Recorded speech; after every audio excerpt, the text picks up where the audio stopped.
Olá, boa noite a todos. Bem-vindos a essa primeira transmissão ao vivo que eu faço pelo Jardim Vital. Eu quero agradecer a vocês pela oportunidade que eu vou ter hoje de apresentar um pouco do meu trabalho.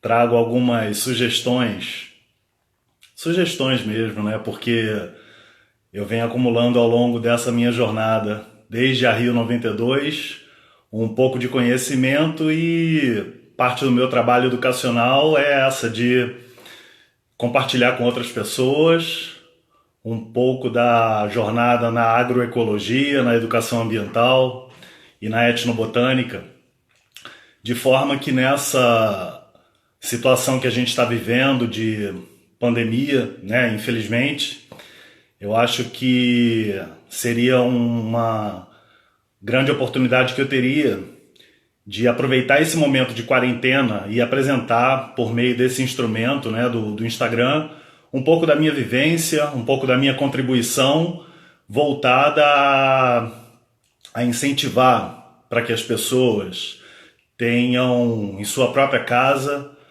um cultivo de parte dos alimentos que são necessários para prover a si próprio e a sua família, né? Então, durante esse período de isolamento, né, já se vão mais de 70 dias que eu tenho respeitado a quarentena, né, de acordo com o protocolo da Organização Mundial de Saúde, e aproveitei esse tempo para me aprofundar nos meus estudos, nos trabalhos que eu venho desenvolvendo à distância, escrevendo bastante, lendo bastante, assistindo muita coisa também, de contribuições de outros técnicos, e elaborei um elenco, um roteiro. O tempo aqui é curto, né? Apenas 1 hora, mas vai me permitir trazer um pouco de reflexões e sugestões para que vocês possam aproveitar de alguma forma e contribuir para a sustentabilidade da sua residência, da sua família, contribuir para implantar um sistema de agroecologia no seu ambiente doméstico, contribuir de alguma forma para o consumo consciente, para a economia solidária, né? Para quem não me conhecia ainda, meu nome é José Werneck, eu sou idealizador do Jardim Vital. Me inspirei nas atividades de socioambientais desde a realização da Rio 92, então já são quase 3 décadas, de alguma forma envolvido nas questões relativas à sustentabilidade.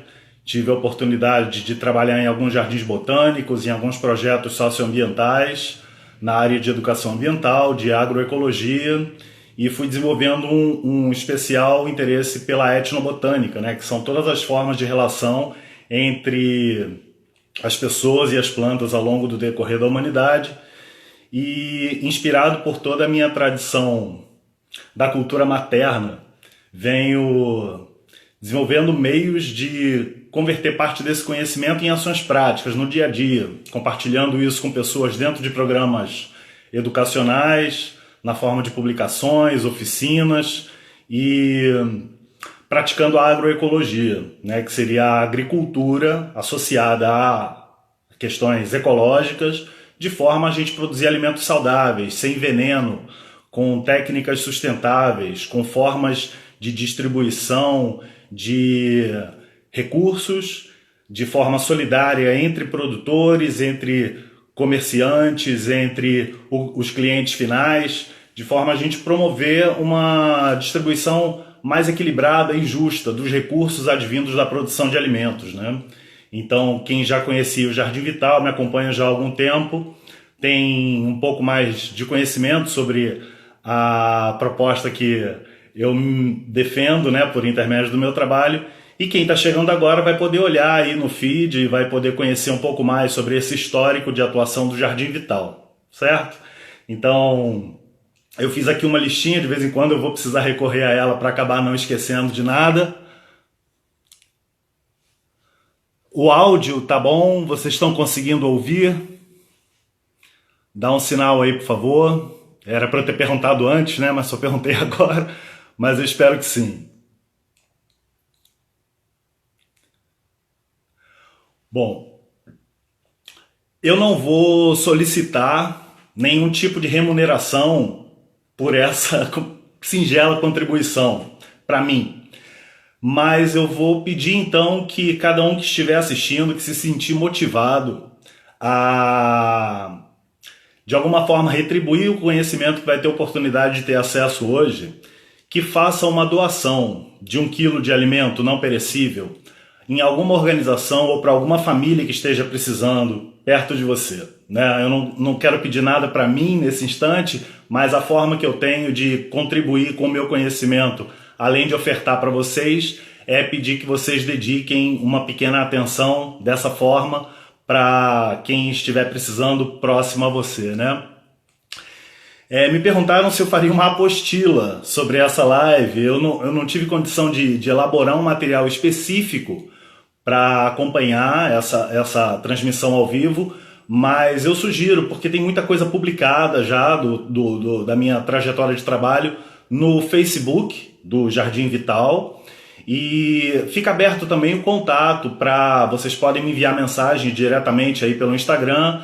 Tem uma série paradidática que eu venho compondo ao longo da minha jornada e tenho o maior prazer de compartilhar com pessoas interessadas e posso enviar para quem me solicitar isso aí por direct, né, por mensagem. E também pretendo fazer no encerramento, entre hoje e amanhã, uma série de postagens nos stories de alguns dos temas que eu vou trazer aqui nessa conversa, né? Não é exatamente uma palestra, não é uma aula, é um papo descontraído sobre um pouco da minha vivência e eu espero que gostem, espero que seja útil a vocês, tá bom? De alguma forma, para poder contribuir com a minha vivência nesse momento tão frágil e delicado que a gente está vivendo em escala mundial, né? Nenhuma pessoa estava preparada, nenhum governante, nenhuma empresa estava preparada para o que a gente está vivenciando, né? A primeira registro na história da humanidade que a gente tem uma pandemia tão impactante que se disseminou de forma tão rápida por todo o planeta, que acometeu tantas pessoas e causou tantos óbitos. Então, nesse momento de quarentena, eu fiquei muito atento a direcionar a minha energia para o que realmente é essencial. Li muita coisa, assisti muitas lives também e tive a oportunidade de perceber que realmente o que é essencial é alimento. Ninguém vive sem alimento, né? Então, por mais que a gente esteja em momento de restrição financeira, de falta de desenvolvimento econômico, de crise governamental, a gente não pode perder o foco no alimento, porque essa é uma necessidade diária, né? Quem nunca teve a oportunidade de experimentar a fome severa não tem a menor ideia do que é faltar alimento, né? E hoje em dia, infelizmente, muitas pessoas estão numa situação de carestia, de escassez, dependendo de auxílio emergencial do governo, simplesmente para poder ter pelo menos uma refeição por dia, né? Então, isso é parte de um problema muito severo e histórico, que é a falta do estímulo à agricultura doméstica. Nós temos uma necessidade muito grande de importar alimentos. A gente precisa ter dinheiro para ir no mercado, ou numa feira, ou num hortifruti para poder adquirir os alimentos. E a gente não pode perder o foco de que parte desse alimento poderia estar sendo cultivado dentro da nossa casa, no nosso ambiente doméstico, né? Então, eu acho que é importante nesse momento a gente realçar e valorizar a importância da agroecologia como um instrumento de provisão contínua, permanente, saudável, eficiente, libertária e emancipatória dentro da nossa própria casa, né? Mesmo que a gente não tenha muito espaço, mesmo que a gente seja necessário cultivar em vasos, nem que seja necessário aproveitar um terreno de um vizinho, de um parente que esteja ocioso, eu acho que nesse momento é muito importante a gente retomar o olhar para a importância da agricultura familiar, da agricultura doméstica, para poder prover pelo menos uma parte do que é necessário para a nossa alimentação diária, né? Esse é um gesto simples. O ato de plantar é uma coisa simples. Muita gente fala assim, não, mas eu não tenho talento, eu não tenho dedo verde, eu não tenho aptidão, eu não sei plantar. Não é nada que não se possa aprender, né? A gente é capaz de aprender coisas muito mais complexas e com uma exigência muito maior de recursos. Então, plantar já está enraizado no nosso DNA.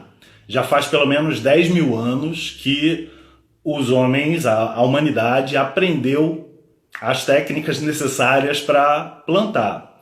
O ser humano era coletor, caçador, dependia de extrativismo, dependia de encontrar alimento andando pelo ambiente natural e passou a desenvolver mecanismos e inteligência suficiente para perceber os ciclos das plantas, para entender o que era comestível, o que poderia ser armazenado. E isso gerou abundância, isso gerou estoque de alimento, isso possibilitou a criação das principais sociedades que eram capazes de prover alimento para grandes populações, e a gente, a partir da agricultura, teve também acesso a muitas outras possibilidades de se fixar num lugar. Até então, a humanidade era nômade, né? Vivia onde tinha alimento, quando esse alimento escasseava, mudava para um outro lugar, e assim os povos foram migrando, descobrindo as plantas alimentícias, domesticando de alguma forma as plantas, de modo que foi possível consolidar as grandes sociedades. E essas grandes sociedades que surgiram a partir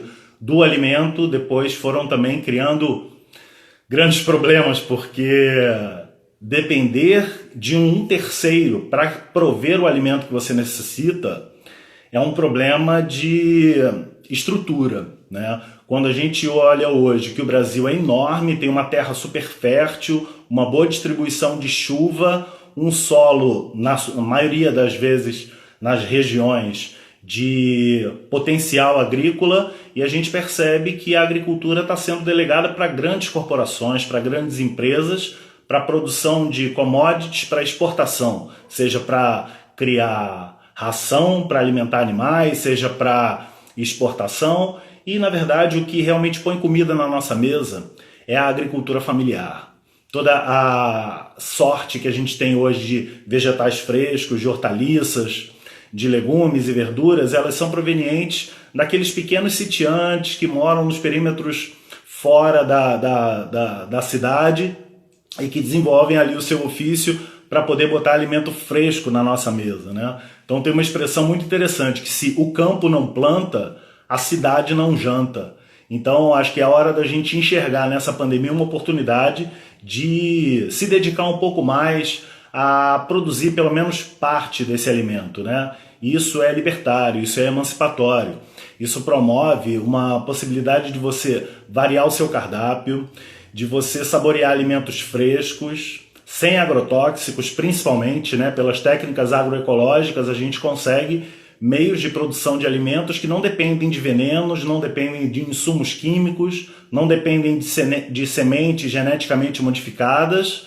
Só para se ter uma ideia, né? Em 2019, o governo federal autorizou mais de 400 tipos de agrotóxicos para entrada no Brasil. Só no período de janeiro a maio desse ano já foram mais de 150 novas liberações. E esse é um número crescente ao longo de décadas, né? As empresas químicas, elas têm um poder de pressão muito grande sobre os governos e conseguem trazer essas moléculas venenosas para os países de terceiro mundo. Muitas vezes são moléculas que foram proibidas em outros países e acabam sendo acolhidas por países que têm um mecanismo jurídico mais vulnerável, né? Que tem ideologias de captação de capital estrangeiro um pouco mais flexíveis, de modo a colocar veneno na mesa da população. Então, produzir o seu próprio alimento é também uma forma de preservar a sua saúde, né? Porque você vai ter a certeza de que esses alimentos não vão estar envenenados, né? Como eu disse antes, não é preciso muito espaço, não é preciso muito trabalho, nem muita dedicação. Qualquer cantinho que você tiver na sua casa, em que bate sol, ali tem um potencial para a produção de alimento. Seja em vasos, né? Em latas, em banheira velha, em balde. Para quem nunca teve a oportunidade de plantar, deve imaginar para que servem aqueles furinhos no fundo do vaso, né? Exatamente é para sair a água das regas. Esses furinhos eles devem ficar desobstruídos, Para isso, em vez da gente diretamente colocar terra dentro do vaso, é necessário que a gente faça uma camada de drenagem. Uma camada de aproximadamente 2 centímetros para um vaso grande ou de 1 centímetro para um vaso menor, de brita, de cascalho, de cacos de tijolo, de areia grossa, tudo isso vai fazer um filtro.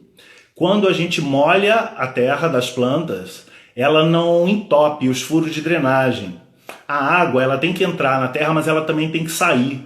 No caso de vasos, né? Porque a terra ficar permanentemente encharcada promove apodrecimento de raízes.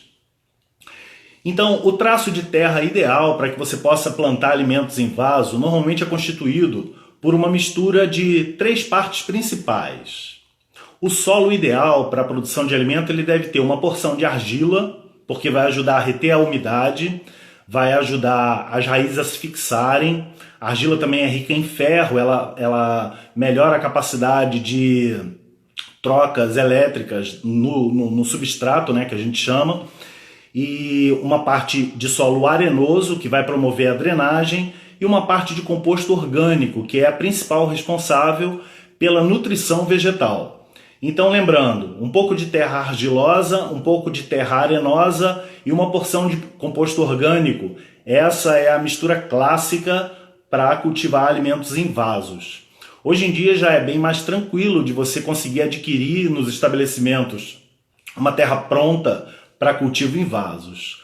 Quem não encontra pode fazer essa própria terra em casa, né, com a terra do jardim, que pode não ser muito rica, dependendo da localização, e fazer também o seu próprio composto orgânico. O composto orgânico a partir das sobras de cozinha, como borras de café, casca de frutas, legumes e verduras, casca de ovos, borra de chá. Tudo isso pode ser feito por meio da compostagem e resultar num excelente composto orgânico. Então me perguntaram sobre a apostila, né? Tudo que eu estou falando aqui hoje está amplamente disseminado já na internet, né? Você pode pesquisar como fazer uma horta em casa, como fazer uma horta em vasos, como produzir o composto orgânico, compostagem orgânica em baldes, criação de minhocas. Com exercícios de criatividade, você vai encontrar as palavras-chave que você precisa para consolidar o seu conhecimento. A gente hoje tem o privilégio de poder contar com uma ampla oferta de materiais didáticos e paradidáticos na internet. Então aproveite o seu tempo de modo que você consiga constituir esse conhecimento a partir dos acessos, né? Aproveita o tempo que ainda tem de quarentena, aproveita o seu tempo livre para edificar um pouco desse conhecimento da importância de você produzir seus alimentos em casa. Muito bem. Eu gosto muito de fazer hortas em vasos, mas não em vasinhos. É muito legal, é muito romântico, é muito divertido, fica simpático fazer aquelas hortinhas de garrafa PET pendurada na parede. Eu acho que a garrafa PET ela é legal para a produção de mudas, porque ela é um recipiente pequeno. Quando as raízes das plantas alimentícias começam a se desenvolver, elas requerem uma porção maior de substrato, onde seja possível ter água suficiente, ter nutrientes suficientes e espaço mesmo para que ela possa se desenvolver plenamente, para que ela possa resistir a um dia de maior insolação, ou se por acaso você esquecer ou não puder molhar durante 1 ou 2 dias, ela vai sobreviver.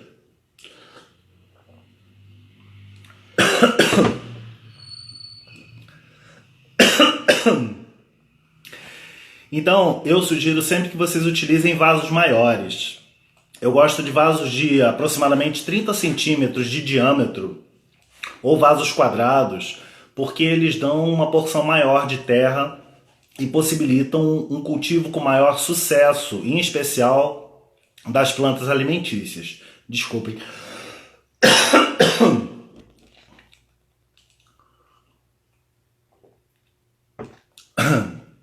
Estou precisando falar um pouco mais alto do que o normal, porque eu estou um pouco distante do telefone e acabei forçando demais aqui a garganta. Então, mesmo que você não tenha espaço de terra disponível e permeável em casa, você pode cultivar em recipientes, né? Aqueles vasos do tipo jardineira, que são alongados na porção horizontal, eles também são excelentes para a produção de mudas. Você pode obter mudas de vizinhos, você pode adquirir sementes, você pode, a partir de muitas mudas que podem ser propagadas a partir de galho. Esse é um sistema chamado estaquia. É um método de reprodução assexuada, né? Na verdade, por meio da estaquia, a gente promove a produção de clones, que seriam exemplares idênticos àquela planta da onde você tirou aquela porção. Muitas plantas, assim, popularmente são chamadas assim, planta que pega de galho, né? Você pega uma porção daquele ramo, corta as folhas, corta direitinho as extremidades em sentido diagonal. Isso é importante, usa uma tesoura limpinha, bem afiada, para que não promova a disseminação de patógenos, né, de doenças das plantas. Corta no sentido em diagonal, chamado de bisel, porque isso aumenta a área de superfície naquele corte, promovendo, facilitando, né, de alguma forma, a propagação de raízes. Muita gente também gosta de cortar as estacas e colocar alguns dias num copo com água, num ambiente bem iluminado, até que comecem a surgir o início das raízes para que depois plante na terra.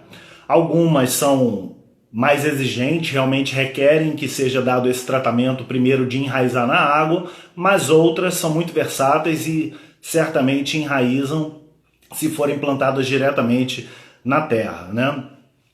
Se você pode perceber que no seu quintal, se você mora numa casa ou num apartamento, tem sempre algum lugar que pega sol. A maioria das plantas alimentícias, elas são exigentes em relação à insolação. Requerem um período de exposição ao sol entre 4 a 6 horas diárias. Algumas conseguem sobreviver com um pouco menos, outras precisam de um pouco mais, entre 8 a 10 horas diárias de sol, mas basicamente um kit de temperos, hortaliças, plantas aromáticas, medicinais. Estou falando isso como salsa, cebolinha, coentro, couve, tomatinho cereja, taioba, ora pronobis, beldroega, chás e temperos como manjericão, capim-cidreira, poejo, hortelã, sálvia, alecrim, tomilho. Essas são algumas delícias que vocês podem incorporar na sua alimentação por meio da prática da agroecologia. Agora, se você tem uma área maior e ela está tomada por um jardim ornamental, eu vou te dar uma sugestão. Depois de quase 3 décadas trabalhando em áreas verdes, eu tive a oportunidade de contribuir para muitos jardins ornamentais, mas eu comecei a perceber que o essencial realmente é alimento e comecei a direcionar a minha atuação mais para as plantas alimentícias, né? Na implantação de hortas e jardins comestíveis. Os jardins comestíveis, eles são muito interessantes porque eles têm também um aspecto ornamental que cria um foco de atratividade visual dentro da sua casa, mas as plantas, em vez de ser meramente decorativas, elas têm uma função de produção de alimentos, remédios e temperos. Então começa a olhar para aquele canto do seu jardim que poderia vir a gerar algum tipo de benefício alimentício para você e para sua família. Jardins ornamentais são lindos, né? A beleza estética realmente é um aspecto importante que a gente deve prestigiar. O belo é uma forma da gente contemplar na natureza organizada dentro de um paisagismo, mas o jardim, a sua área verde, ela pode também prover alimento, remédio, corantes naturais, e isso depende só de você mudar a ótica do olhar para o seu jardim, né? Então, pensa nessa possibilidade, né? Transformar o seu jardim puramente ornamental num lugar também de produção de alimentos, temperos. Se você tem uma chácara e aquela terra está parada, eu acho que é um momento favorável a você olhar para ela de uma outra forma, né? Tem muitos cultivos que não são tão exigentes de trato diário. Quando a gente fala, por exemplo, de hortaliças, temperos, ervas medicinais, plantas mais sensíveis, herbáceas ou semilenhosas, realmente vai ter que ter uma atenção maior, ficar tirando o mato que cresce no meio delas, afofar a terra de vez em quando, irrigar com mais frequência.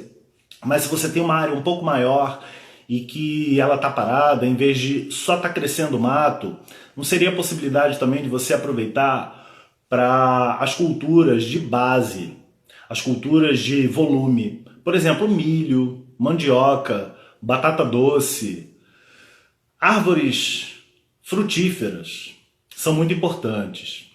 Muitas pessoas entram em contato comigo através do Jardim Vital, falam: olha, eu estou com um terreno, eu vou construir daqui a alguns anos, então quando eu for construir eu vou te chamar para você desenhar o meu jardim. E aí eu ofereço uma proposta que é a seguinte: as árvores, em especial as árvores frutíferas, elas levam anos para crescer, para se desenvolver e para começar a dar frutos.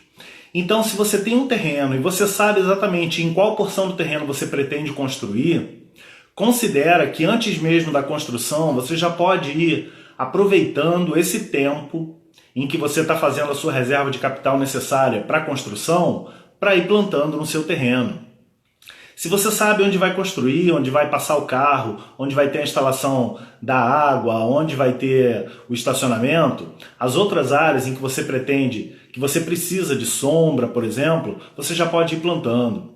É divertido, mesmo no terreno vazio, você começar a ir cultivando, plantando as árvores. Nesse momento você vai ter mais oportunidade de ter contato com esse terreno, de perceber realmente a aptidão que ele tem para que você localize exatamente o melhor lugar para as construções, aonde que vai ser o fluxo de circulação de veículo, de pessoas, estando no terreno, plantando essas árvores, indo de vez em quando para molhar, para tirar o mato ao redor. Você vai ter oportunidade também de antecipar. Imagina você ter que esperar alguns anos para construir a casa e só depois da casa pronta você resolver plantar as árvores. Então, quer dizer, se você pode já ir plantando e depois construindo, enquanto você constrói, as árvores estão se desenvolvendo. Você já cria um vínculo afetivo com a sua terra.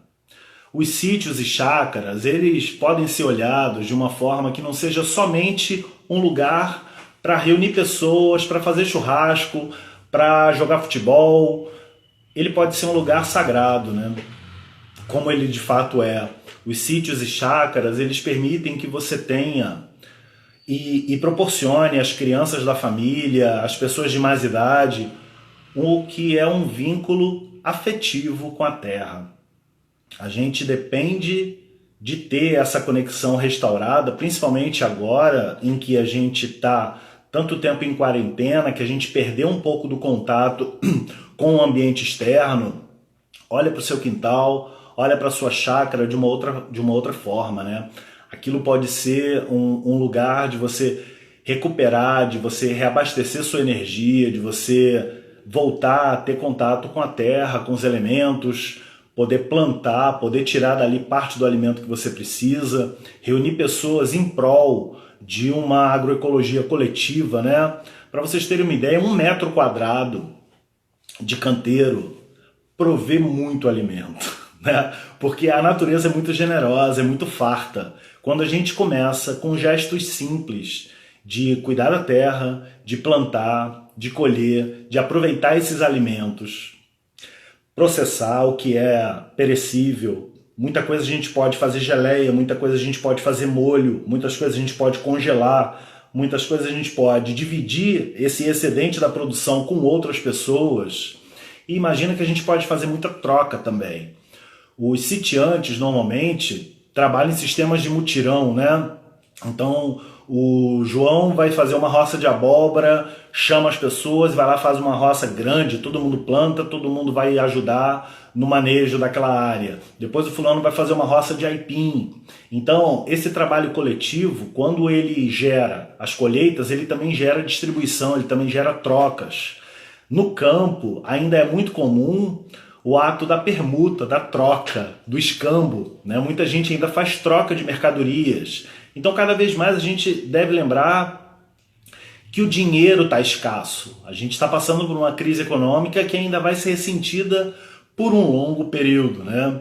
Então, nesse sentido, a agroecologia traz também uma oportunidade da gente economizar financeiramente, além dos benefícios que eu já mencionei aqui sobre redução da ingestão de agrotóxicos, redução da necessidade da gente ter que ir à rua buscar alimentos, né? Se a gente tem uma parte desses alimentos cultivados dentro de casa, se a gente valoriza de novo as chácaras, os sítios, sejam nossos ou sejam de parentes ou de vizinhos ou de amigos, são terras que estão lá paradas e poderiam estar produzindo alimentos, né?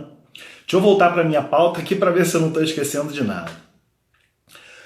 Muito bem, a agroecologia, ela não é somente plantar sem veneno, ela não é somente aproveitar a sua área verde em casa, ela não é somente produzir cebolinha, salsinha ou couve num vasinho.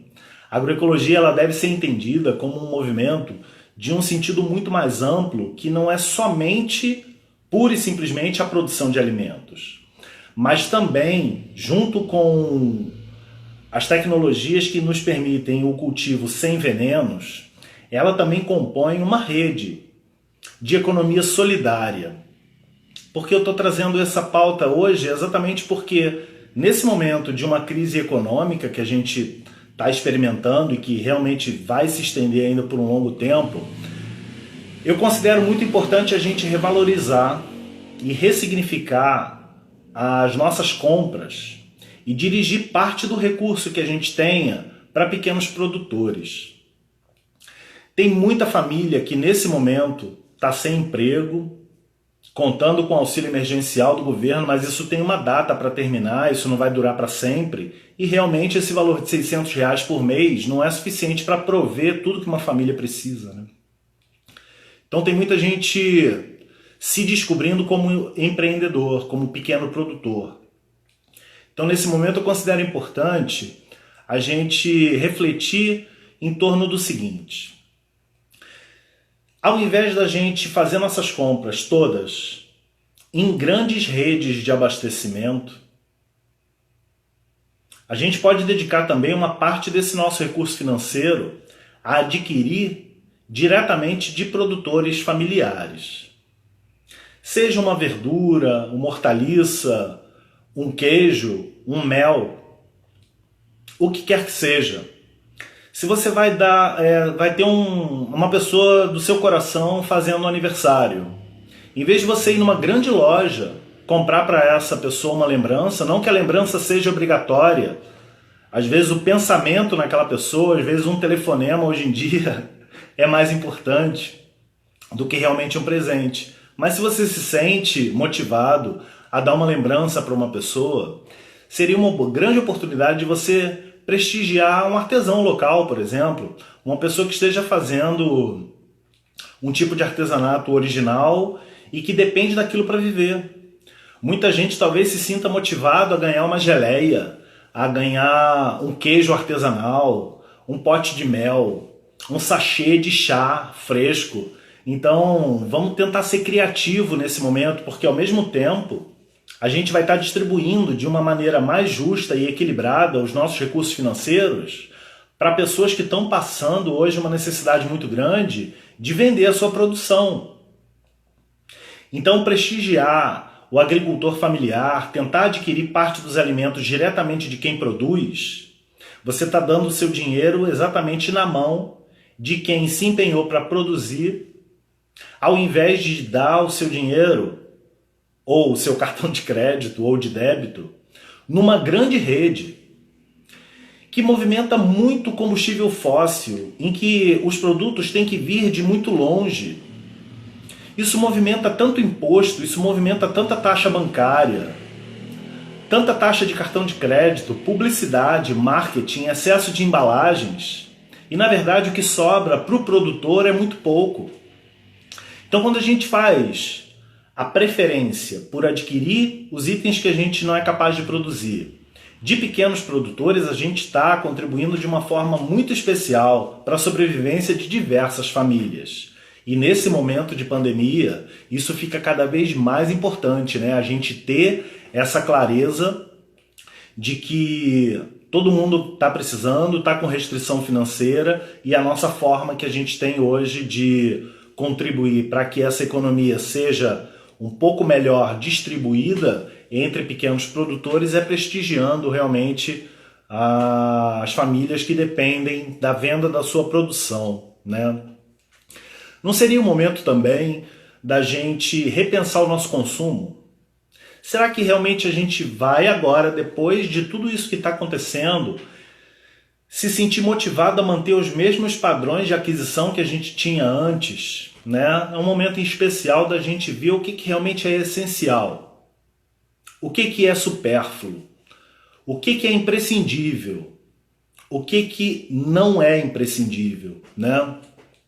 Falo isso porque em situações de crise, de escassez, a gente não sabe o que está por vir. A gente não sabe quanto tempo essa crise vai se estender, os índices de desemprego. A gente também tem que levar em consideração que aqui no Brasil, na nossa realidade, a gente está experimentando o início do pico de contágio. Os números de casos e de óbitos ainda são crescentes. Ainda não se estabilizou e muito menos regrediu, de forma que a curva ainda está numa corrente ascendente. Então a gente não sabe ainda exatamente o tamanho da proporção que isso vai gerar, as consequências disso. Então a gente tem que pensar que se a gente não sabe ainda quando essa situação vai se resolver, a gente tem que imaginar que a nossa economia, nesse momento, ela deve ser muito parcimoniosa, evitar os gastos desnecessários, né? Eu fico muito preocupado porque quando a gente está falando de reabertura no momento do auge do pico de contágio, a gente está incentivando pessoas a voltar para suas atividades normais. Só que se a gente percebeu que muita gente não realizou a quarentena, muita gente não usou máscara, muita gente deixou de ter os cuidados dos protocolos de higienização das mãos, a gente tem uma tendência a estimular de novo essas pessoas a voltarem para a rua, e se não houver essa precaução, a gente pode ter um sobrepico e a gente pode ter outros picos de contágio. E se a gente precisa resgatar a economia, primeiramente a gente precisa de pessoas saudáveis, né? O que eu estou falando hoje aqui, ele não é relativo a nenhuma proposta de partido, ela não é nenhuma bandeira política no sentido partidário, não. Eu não estou falando de direita nem de esquerda. Eu estou aqui trazendo para vocês o que eu considero como ético, como justo, como humanitário, num momento em que a gente está precisando realmente buscar soluções para enfrentar essa pandemia e as suas consequências numa escala global, mas o que está realmente ao nosso alcance é ajudar o próximo.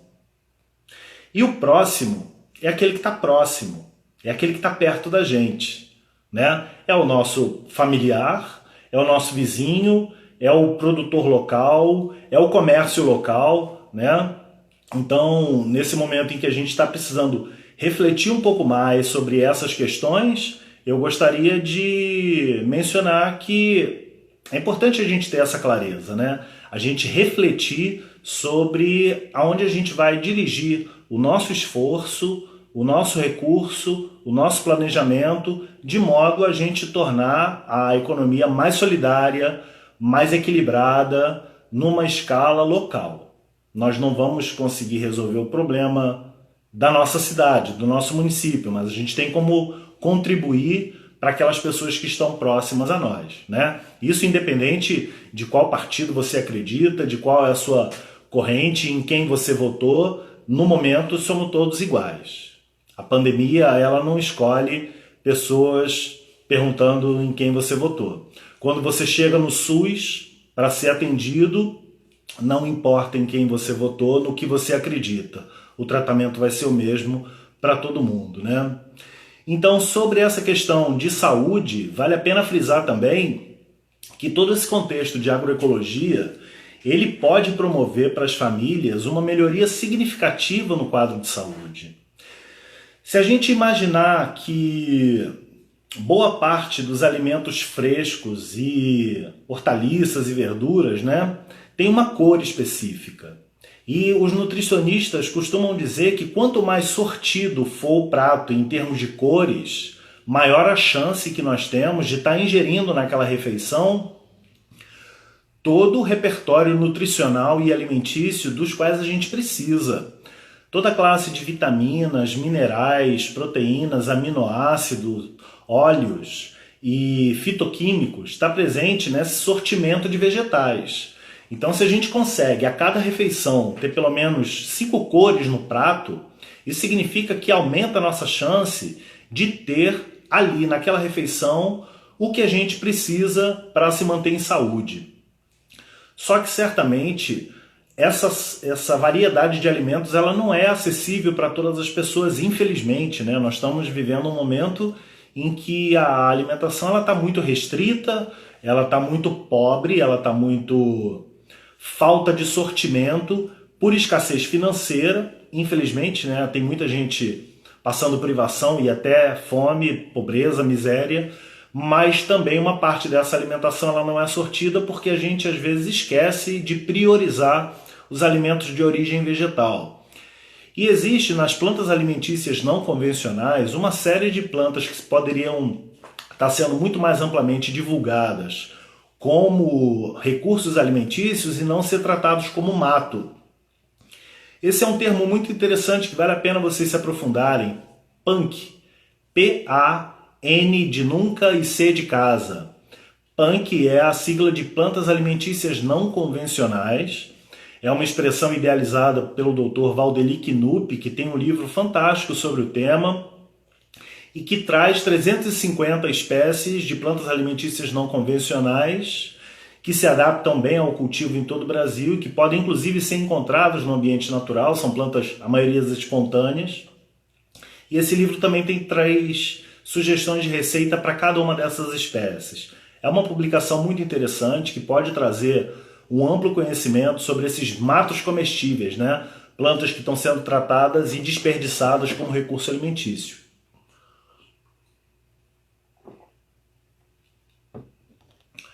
Nessa questão da agroecologia, existem alguns mitos, né? De que não é possível cultivar em apartamento, não é possível cultivar em pequenos espaços e não é possível cultivar em vasos. Isso realmente são mitos. Ao longo dessa minha trajetória, um dos principais motivos de gratidão se refere ao fato de que o trabalho de difusão, de educação voltada à agroecologia, ele sensibiliza muitas pessoas e ele esclarece que é possível cultivar alimentos mesmo em pequenos espaços, né? A gratidão de ver pessoas que não se alimentavam bem e que por meio da agroecologia passaram a ter um cardápio melhor, tiveram a oportunidade de descobrir novas receitas, ampliaram o seu repertório alimentar. Tinha gente que, quando muito, comia um pouquinho de alface, cebola, tomate e salsinha.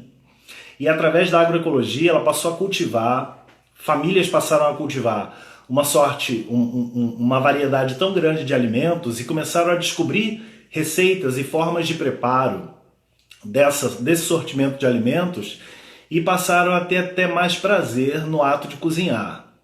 A culinária ela pode ser muito divertida, inclusive com a ajuda das crianças, né? Ajudar as crianças a entender o ciclo de vida dos alimentos, né? Como que é a germinação de uma semente, como que é o desenvolvimento das mudinhas, ajudar a plantar, ajudar a cuidar, ajudar a colher. Traz para essa nova geração uma oportunidade de ver o alimento de um modo diferente, né? O alimento ele não brota na prateleira do supermercado, né? Não é uma coisa mágica, não é um ato espontâneo. Alguém produziu, alguém cuidou, alguém transportou aquele alimento para estar até ali e alguém vai ter a condição de ir lá e comprar esse alimento. Quando a criança passa a perceber, desde jovem, a importância do ato de cuidar, sejam plantas ou animais, ela passa a ter um outro olhar sobre o alimento. Ela passa a ter a curiosidade de saber que gosto tem, como que pode ser preparado. Os pais podem ser criativos e descobrir formas diferentes. Se a criança não gosta de um determinado alimento no seu primeiro contato, é óbvio porque ela ainda está descobrindo o seu repertório alimentar. Ela está aprendendo a saborear cada tipo de alimento. Se não gostou de um jeito, tenta de outro, né? Muita gente pode não gostar de espinafre pura e simplesmente refogado, mas talvez no arroz, talvez no feijão. Muita gente diz que taioba tem gosto muito forte, né? Então experimenta de outra forma. Em vez de não não seja só refogado, experimenta fazer incorporado num molho, coloca dentro do feijão, cozinha junto do arroz, faz uma torta. Muita gente diz que o sabor do Ora Pro Nobis é um pouco rascante, é astringente. Experimenta botar num suco de fruta, triturar junto no liquidificador, experimenta fazer um refogado, experimenta fazer um molho, enfim. É importante a gente ter a criatividade, é importante a gente exercitar cada vez mais a nossa capacidade de descobrir modos diferentes de cultivo, de preparo e de apresentação dos pratos, né?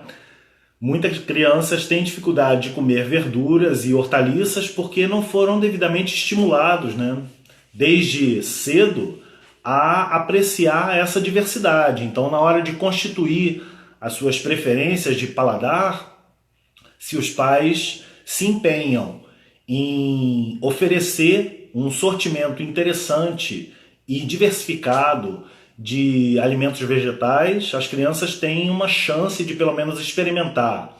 De 30 variedades, ela vai escolher aquela que ela mais gosta. Mas se o cardápio dos pais, inclusive, for limitado, é claro que a chance da criança se interessar por um sortimento maior de vegetais também vai diminuir. Então, muita parte desse problema alimentar no Brasil, claro, fundamentalmente é pela falta de acesso aos alimentos. Mas um outro problema grave de desnutrição é quem tem condição de se alimentar bem e prefere fazer o contrário, né? Tem gente com condição financeira de se alimentar de forma sortida, com uma boa oferta de diversificação de ingredientes e de vegetais frescos, mas prioriza outros tipos de alimentação. Então, esse é um problema que não é somente a falta de alimento, é a falta de critérios na escolha, porque a escolha de um cardápio, ela é também um ato político, né? Quando a gente escolhe que tipo de comida a gente quer, os ingredientes que a gente vai adquirir, onde a gente vai comprar esses alimentos, a gente está tomando decisões que vão ter um impacto na nossa vida e na vida de várias outras pessoas também. Na rede de comércio, nos produtores locais, nas indústrias. Então, gostaria de trazer para vocês que nesse momento, se a gente pode privilegiar, priorizar a aquisição de alimentos frescos diretamente de famílias de pequenos produtores, se nesse momento a gente pode trazer essa reflexão sobre a pandemia e como um estímulo à agroecologia doméstica, para que a gente volte a ter esse contato com a produção de pelo menos parte do alimento que a gente precisa na nossa dieta. Se a gente pode privilegiar a aquisição de itens que fazem parte de uma rede de economia solidária do nosso bairro, de pequenos produtores locais, ao invés de comprar em grandes redes comerciais, a gente puder privilegiar o comerciante local, se ao invés de priorizar os alimentos industrializados, processados e ultraprocessados nesse momento, é muito importante para a nossa saúde, porque a maioria desses alimentos eles contêm aditivos químicos, alguns deles são extremamente danosos à saúde e é muito fácil as pessoas aderirem àquilo que é prático, né? Comida congelada, comida embutidos, enlatados, conservas, refrigerantes, refrescos artificiais, eles trazem realmente uma praticidade, mas isso no momento em que a gente já está evitando,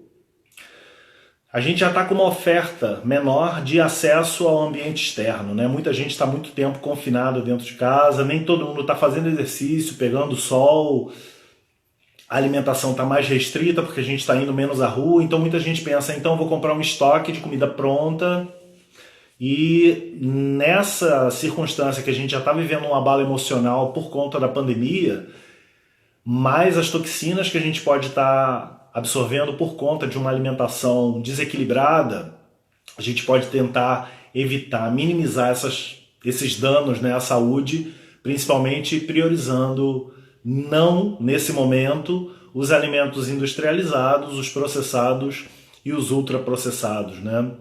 bebidas super doces como refrigerantes, refrescos artificiais. Infelizmente tem muita gente abusando da bebida alcoólica, né? E a consequência disso no próximo período tende a se asseverar por conta desse excesso de toxina que muita gente está ingerindo por intermédio de bebida alcoólica, né? Beber pelo paladar, saborear uma tacinha de vinho no jantar, uma cervejinha artesanal de vez em quando, realmente pode ser muito prazeroso, mas o excesso de bebida, de tabaco, noite sem dormir, junto com uma alimentação desregrada, falta de exercício, falta de sol, olha só que coquetel de danos à saúde que muita gente infelizmente está experimentando, né? Legal. Eu não vou me estender muito, possivelmente eu não vou utilizar toda essa 1 hora que seria concedida para a live, até porque é a minha primeira experiência numa transmissão ao vivo, talvez o meu roteiro não tenha sido tão bem equilibrado em relação ao tempo disponível, mas os itens principais que eu gostaria de trazer foram esses que eu apresentei anteriormente. Por fim, eu só gostaria de destacar que a gente está num momento de tentar cultivar cada vez mais a paz. A paz interior, a paz com a família, a paz com os amigos, a paz que a gente precisa para poder enfrentar essa jornada que ainda vem pela frente, né? Infelizmente, eu tenho visto muitas pessoas sido infectadas, infelizmente algumas pessoas vieram a falecer por conta do vírus. Infelizmente, essa ainda vai ser uma longa jornada e a gente precisa cada vez mais estar em paz, para que a gente possa ter a energia necessária para enfrentar essa jornada que a gente ainda tem pela frente com serenidade, com clareza mental, com alimentos de qualidade, com um repouso adequado. Eu sei que, infelizmente, muitas pessoas estão passando uma situação de extrema privação de recursos financeiros, de alimento, de falta de moradia. Infelizmente a gente não vai conseguir, né, resolver o problema de todo mundo, mas a gente precisa ter a clareza de se ajudar, de ajudar quem está próximo, né? Isso pode ser por meio de atenção, isso pode ser também por meio de doação. Bem possível que alguma coisa esteja sobrando no seu lar, bem possível que você tenha o mínimo de condição de oferecer a quem precisa uma singela ajuda, seja na forma de atenção, seja na forma de doação. Então, como eu disse antes, eu gostaria que vocês se sentissem motivados a ofertar 1 quilo de alimento não perecível a alguma organização, alguma pessoa que esteja precisando. Você também pode ofertar muitas coisas. Existem asilos, abrigos, orfanatos, lares de idosos que devem estar numa situação muito crítica. Então um convite é você ver aquilo que está sobrando. Seja sabonete, creme dental, toalha, edredom, cobertor, calçado, um móvel, um objeto, um utensílio. Tudo que você ofertar nesse momento pode ser útil para alguém. Tem pessoas que não têm nem o mínimo. Então tem muita gente precisando de doação. Tem muitas organizações de atendimento coletivo que estão precisando de doação. Então é um convite a gente exercitar esse espírito de fraternidade, de solidariedade entre as pessoas, né? O momento requer que a gente olhe o outro e fortaleça o nosso sentido de empatia, né? De tentar colaborar com a forma que a gente tiver disponível para poder oferecer algum tipo de conforto, algum tipo de benefício para quem está precisando muito de ajuda nesse momento, né? Nesse período de quarentena, eu vi muita gente utilizando redes sociais como forma de fazer prevalecer verdades absolutas das suas convicções, utilizando às vezes palavras, gestos e postagens impregnadas por muito ódio, por um sentido de violência, por um sentido de exclusão das outras opiniões. E eu acho que isso realmente é lamentável, porque no momento em que a gente mais está precisando de unir forças, no momento em que a gente mais está precisando de proatividade, tentar ajudar realmente quem está precisando de maneira efetiva, porque o ativismo de sofá, né, que a gente tem visto muito por aí, gente o dia inteiro postando, criticando, né, disseminando informações que não são reais, ou então tentando prevalecer por meio da agressividade, da violência, uma opinião partidária. Eu sinto muito, porque o ativismo de sofá ele é um passatempo, né? A gente ficar ali publicando coisas a esmo, curtindo, realmente demonstra que a gente está incomodado de alguma forma com a situação, mas isso transforma muito pouco a realidade. O que realmente transforma a realidade é a gente agir com clareza, com discernimento, é a gente se ajudar, ajudar quem está próximo, né?